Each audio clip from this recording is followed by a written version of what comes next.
It's this invisible barrier that separates our lived reality from the fictional world.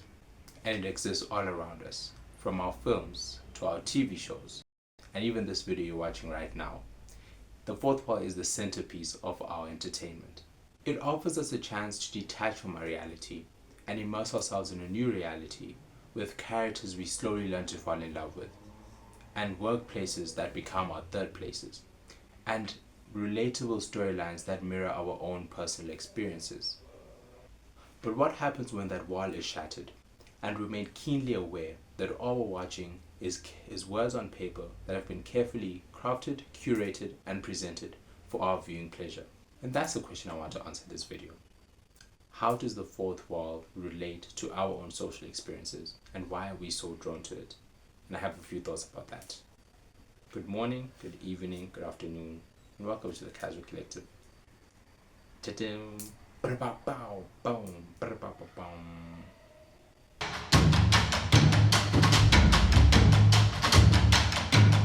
In the past decade or so, we have been seeing a rise in film and television shows that have been using the fourth wall, and specifically breaking the fourth wall as a tool. Shows like Fleabag, Abbott Elementary, House of Cards, Deadpool, and many more. They're all using the fourth wall in these creative ways, and it's working. These shows tend to be more memorable, and I think that's why people are drawn to them, because it hits different.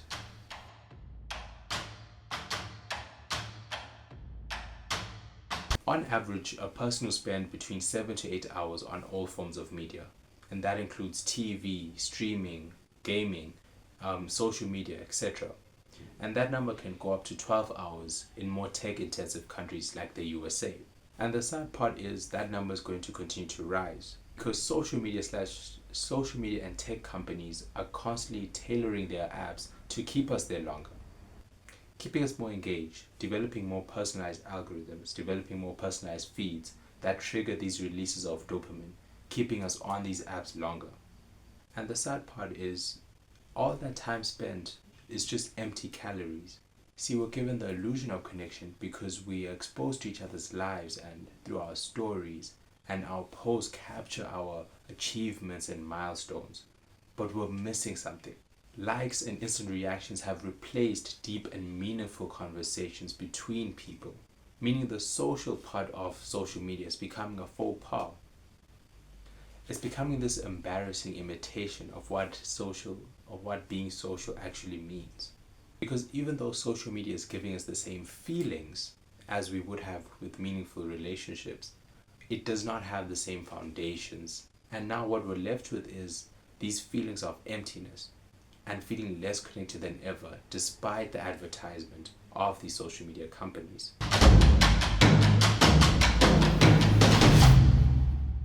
To bring us back to our discussion about the fourth wall, I firmly believe that a big reason why we're seeing such a keen interest in fourth wall shattering media is because it makes us feel seen.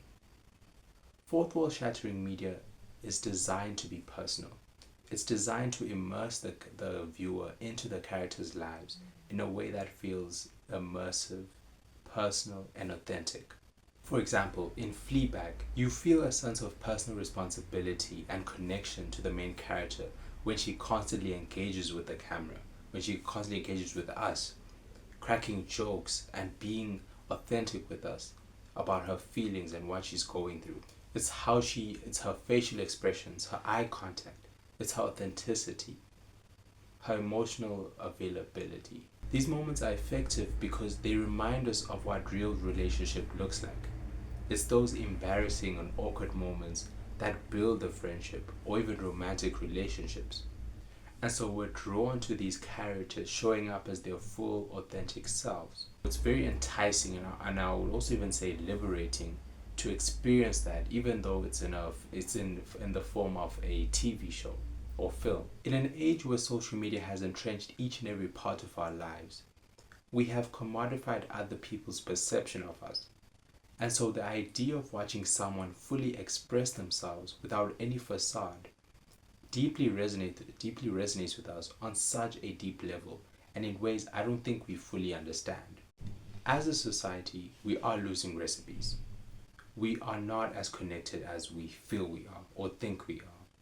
What we're left with now is these stepped on versions of what we think relationships should be, or whatever our Instagram reels or our TikToks tell us that we should expect or experience in these relationships, instead of going back to the roots of what they are. And obviously that's going to be a whole other video, but I think it's important to start off with understanding the current impacts of how social media is damaging a lot of the relationships, a lot of meaningful relationships that we're experiencing.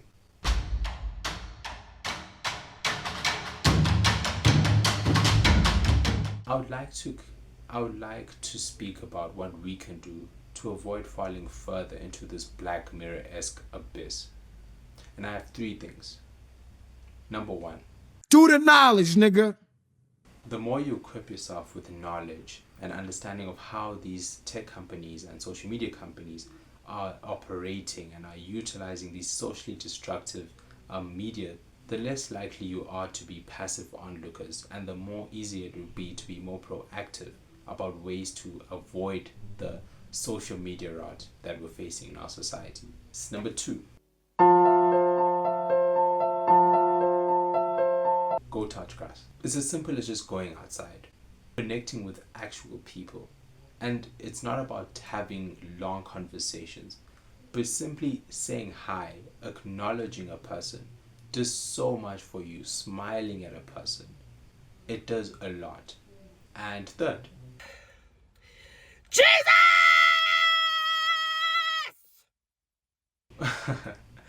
When I first had the idea for this video, this was not what I originally had planned. I really just wanted to create a simple comedic video about Insecure and Fleabag and just try to tie it into just some interesting facts or good to knows about the fourth wall. But a common buzzword that, especially as I was doing my research, a common buzzword that I got a lot was feelings of emptiness and this desire to belong. And as I was working through this video, it's so easy to identify, obviously from a Christian perspective, what's lacking. If I can be so bold to say, a lot of the challenges we face in our social media stem from our identity in Christ. And when that is shaken, the building crumbles. That's when we face feelings of emptiness, lack of connection.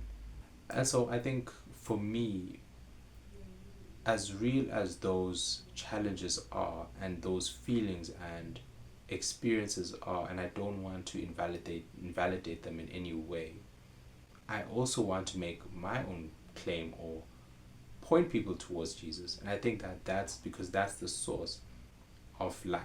That is the source of connection. That's where you belong first, before you even knew, before you were born. There's so much in that relationship that unlocks your experience in community. And I think also what's important is that we can only live in community first through Christ. To bring in a Bible verse, like he tells us, or when he speaks about one of the most important verses, is loving God first and then loving others as yourself. And so if you don't have the first part down, it's damn near impossible to get the second part. It's possible, actually it's impossible to get the second part down. Let's fix that first relationship first, and then the second part, the social media part of things, will sort itself out. So that's the video. Thank you so much for if you get to this point. I really appreciate each and every one of you. I hope that you liked the video, and if you did like the video, Gotcha, bitch! I'm kidding. I hope you did, and I hope it was at least informative in some way. Yeah, that's it from me, and that's it from this desk. This set has been really nice. This has been really cool. So yeah, I'll see you guys somewhere, somehow, on one of these channels. Peace.